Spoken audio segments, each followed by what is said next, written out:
Good morning students. Today I will teach you your 10th chapter प्रेरक प्रसंग। इसके जो लेखक है वो कौन है? कन्हैया लाल मिश्र, जिनका उपनाम क्या है? प्रभाकर।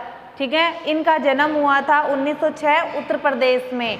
इनका जन्म कब हुआ था? 1906 में उत्तर प्रदेश में हुआ था। और मतलब ये जितनी भी कहानियाँ लिखते हैं उन कहानियों से मतलब एक जो व्यक्ति होता है उसको जीने की प्रेरणा मिल जाती है। ठीक है, और वो मतलब जीवन को सही ढंग से चलाने की कोशिश करता है। तो उसी तरीके से इन्होंने इस कहानी के माध्यम से ये बताने का प्रयास किया है कि अगर कि देशवासियों के अच्छे काम से जहाँ देश का सम्मान बढ़ता है, ठीक उसी प्रकार बुरे आचरण से देश के सम्मान को ठेस भी पहुँचती है। ठीक है, उन्होंने इस मतलब चैप्टर के माध्यम से ये बताने की कोशिश की है कि एक व्यक्ति जिस तरीके से चलेगा तो मतलब उसकी तो इज्जत खराब होगी, उसकी वजह से उसके देश का भी सम्मान खत्म हो जाएगा। तो देखते हैं उन्होंने इस चैप्टर के माध्यम से किस तरीके से लोगों को बताने का प्रयास किया है कि देशवासी अगर अच्छा काम करेंगे तो उसके देश का सम्मान बढ़ेगा और अगर बुरा काम करेगा तो उसके देश का सम्मान घटेगा। तो देखते हैं, देखो हमारे देश के महान संत स्वामी राम तीर्थ जी एक बार जापान गए थे। मतलब कि उनका जो देश था उनमें वो एक स्वामी जी थे, वो उनका नाम था राम तीर्थ जी। ठीक है, वो कहाँ गए थे? एक बार जापान गए थे। वे रेलगाड़ी से यात्रा कर रहे थे और एक दिन ऐसा हुआ कि उन्हें खाने के लिए फल नहीं मिले।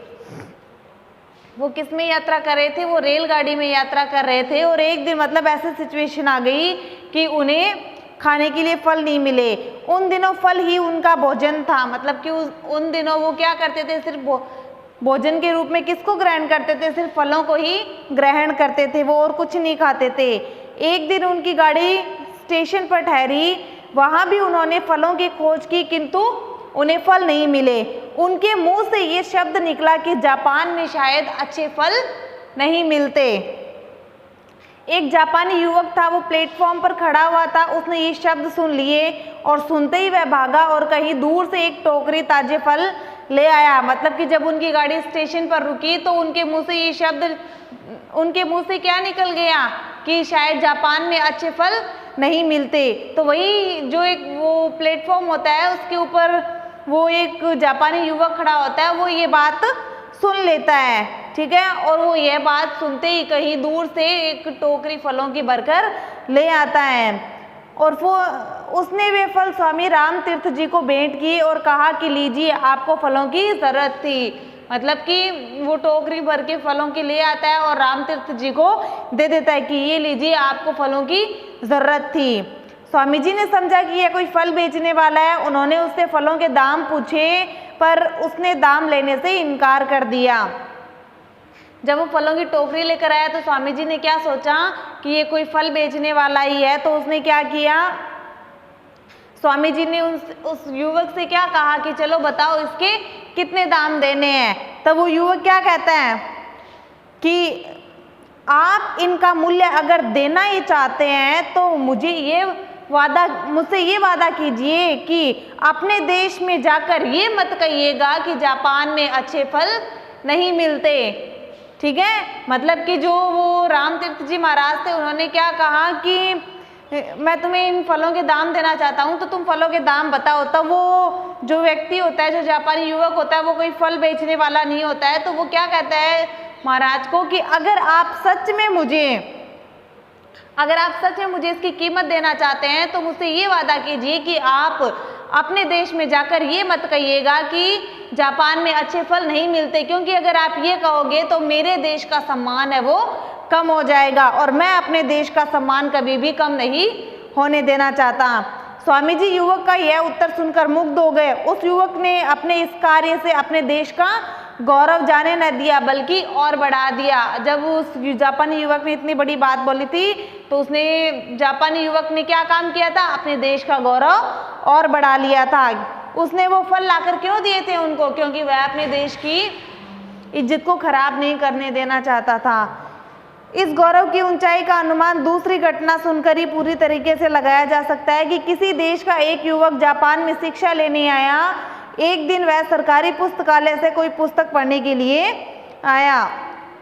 अब देखो एक व्यक्ति ने तो क्या किया, अपने देश का गौरव बढ़ा दिया, तो दूसरी तरफ देखो एक दूसरे व्यक्ति ने क्या किया, जो दूसरे शहर में रहता था लेकिन पढ़ने के लिए कहाँ गया, वो जापान में गया, और जापान में जाकर उसने क्या किया, वह एक सरकारी पुस्तकालय में पुस्तक पढ़ने के लिए चला गया। इस पुस्तक में कुछ दुर्लभ चित्र थे, उन चित्रों को उस युवक ने पुस्तक में से निकाल लिए। मतलब कि वो जब पुस्तकालय में पुस्तक पढ़ रहा था तो उसने उस पुस्तक में कुछ दुर्लभ चित्र देखे, तो उसने क्या किया, वो चित्र उसको बहुत अच्छे लगे और उसने क्या किया, उसमें से वो सारे चित्र थे वो काट के निकाल लिए और पुस्तक को ठीक वैसे का वैसे ही वापस रख दिया। उसने सोचा कि मुझे कोई नहीं देख रहा, लेकिन ऐसा नहीं था। ऐसा करते हुए उसे किसी और व्यक्ति ने देख लिया था, ठीक है, और उसने क्या किया, इसकी सूचना तुरंत पुलिस को दे दी। पुलिस को क्यों दी, क्योंकि वो एक सरकारी पुस्तकालय था, ठीक है, तो इस वजह से उस व्यक्ति ने क्या किया, इसकी सूचना पुलिस को दे दी।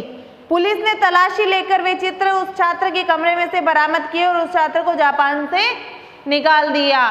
मतलब कि जब पुलिस को पता चला कि एक व्यक्ति ने ये चित्र काट लिए हैं और अपने घर पे रख लिए, तो उसने क्या किया, उसके घर की छानबीन की, तो उस पुलिस को क्या मिल गए, वो सारे के सारे चित्र वहाँ पर मिल गए। तो फिर पुलिस ने क्या किया, उस छात्र को जापान से ही निकाल दिया।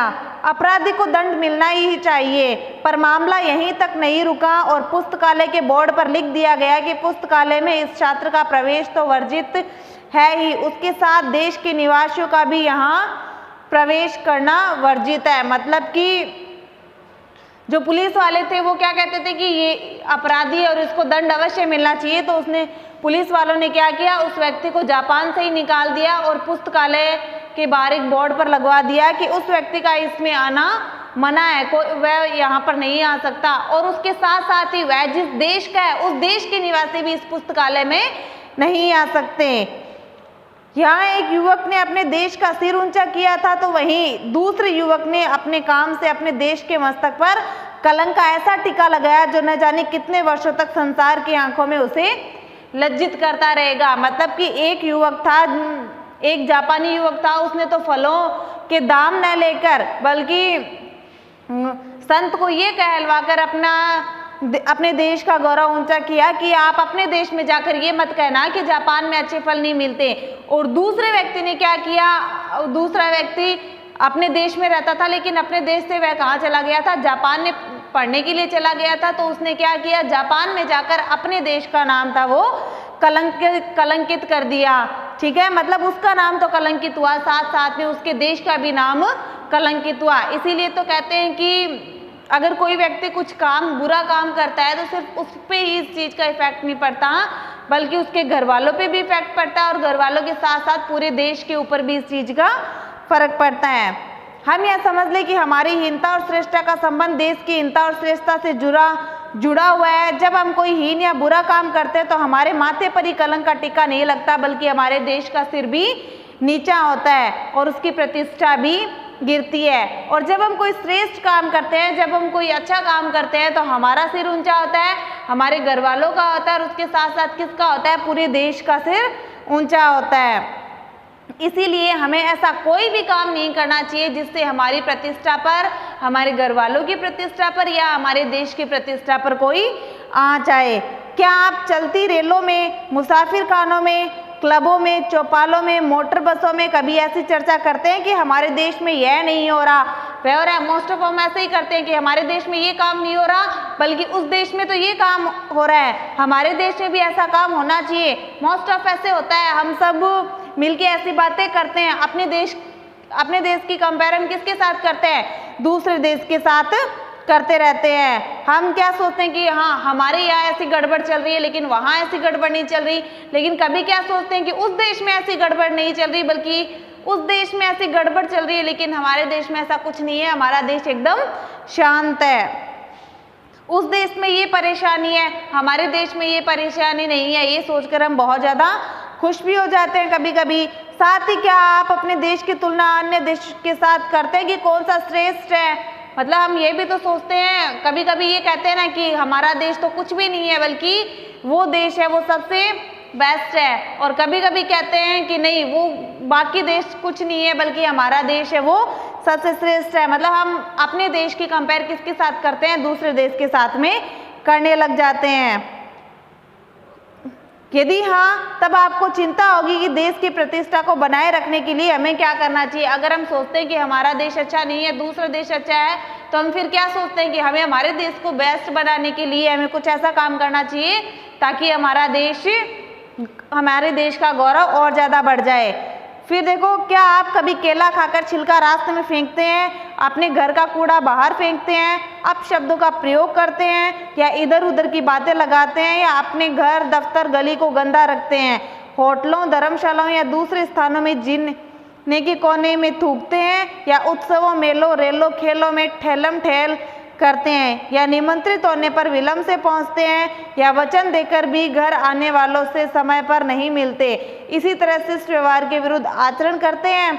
मतलब कि क्या आप शिष्ट व्यवहार के विरुद्ध आचरण करते हैं क्या? इधर उधर थूकना, एक दूसरे को मारना पीटना, लोगों के साथ इज्जत से बात न करना, उनका हर समय पर अपमान करना, इधर उधर थूकना, मतलब मेलों में भीड़ भाड़ होने पर धक्का मुक्की करना, क्या आप ऐसा कभी कुछ करते हैं?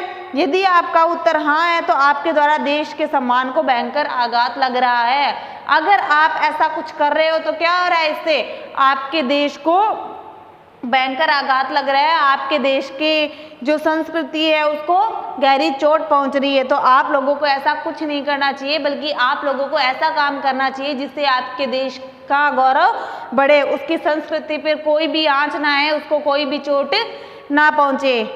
और यदि आपका उत्तर नहीं है तो आपके द्वारा देश का सम्मान बढ़ेगा और संस्कृति भी सुरक्षित रहेगी। और अगर आप शिष्ट व्यवहार के विरुद्ध आचरण नहीं करते, इधर उधर नहीं थूकते, लोगों के साथ इज्जत से पेश आते हैं, ठीक है, और उत्सवों मेलों में मतलब धक्का मुक्की वगैरह नहीं करते, तो आप अपने देश का क्या कर रहे हो, आप अपने देश का सिर है वो गौरव से ऊंचा कर रहे हो, ठीक है, उसका सम्मान बढ़ा रहे हो और उसकी संस्कृति को सुरक्षित रख रहे हो, ठीक है। तो हमें कभी भी ऐसा नहीं करना चाहिए कि जिससे हमारे देश का